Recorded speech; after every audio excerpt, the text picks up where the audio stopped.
Roman Reigns fan, you have been acknowledged.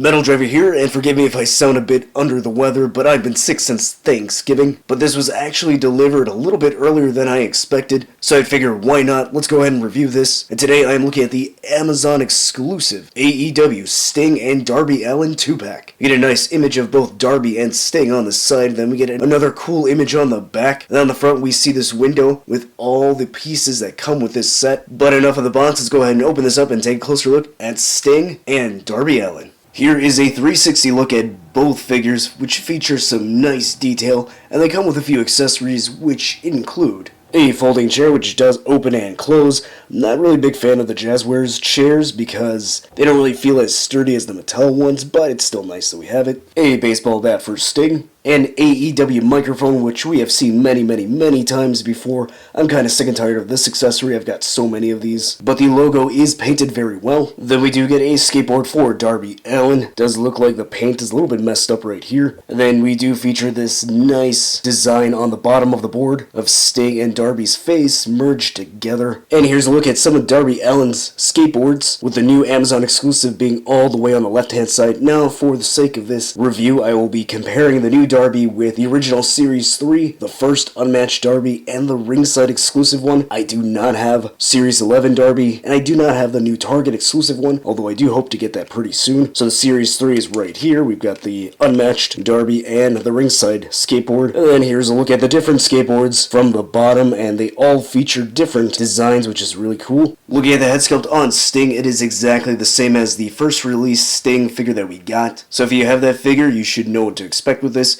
Paint is pretty good. I don't see anything that's majorly mispainted or sloppy. Hair sculpted nicely. Now, pretty much this entire figure is exactly the same, minus the shirt design. The image here on the shirt is the same as the image on Darby's skateboard. So I really like that. I think that's pretty cool as a t-shirt. The original one had this Sting logo here. Now the rest of the figure is pretty much the same as the first release. Same design here on the legs, and same design here on the side of the boot. Looking at the head sculpt on Darby, the sculpting is not brand new, but the paint is different than the previous Darbys, or at least Series 3, the first unmatched figure, and the ringside exclusive one, which, come to think of it, I think pretty much all the Darbys have different face paints. Anyways, I do like how this looks. It is painted very well. I think it looks nice. Some good detailing on the line work. It does not look sloppy or mispainted. Looking at his face without the face paint, it does appear that there's some extra white paint residue on his forehead, so that kind of sucks. The eyes are painted well. The lips look pretty good.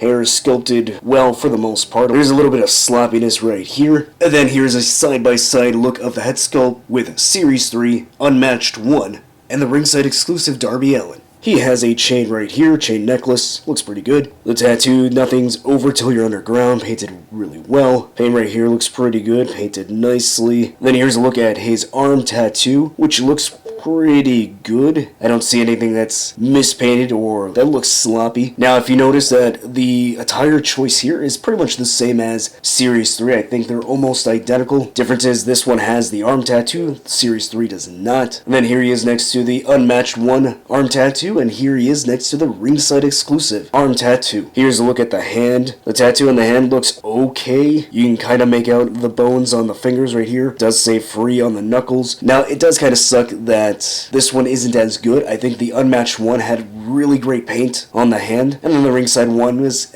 not that great. So yeah, overall I think the Unmatched one had better paint applications on that arm tattoo. It says Relentless on the back of the neck, wrist tape on the right hand, says Drug on the knuckles, painted well, black fingernail polish on both hands. Then look at the shorts, painted very well, looks pretty good. Now it's not brand new as I mentioned, pretty much the same as Series 3, maybe the shade of gray is a little bit different, but yeah, aside from that it's pretty much exactly the same. And he's got black tights and boots with this yellow line across the bottom, which looks pretty good. The articulation on Darby is as follows. His head is on a ball joint and a hinge, can't look that high up, looks that far down, can't turn side to side, and not really tilt. Shoulder goes that high up, rotates all the way around, biceps swivel, double jointed elbows, great range there, swivel and hinge at the wrist, ball joints at the upper diaphragm and the waist, so he crunches that far forward, goes that far back, so great range there. Can tilt pretty well at the top and twist very well.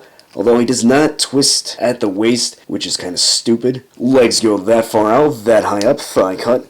Double jointed knees, rotation at the top of the boot, ankle goes that high up, that far down, and excellent ankle pivot, holy cow. And Sting also has a ball joint at hinge at the neck, so he looks that high up, that far down, can turn side to side, and not really tilt.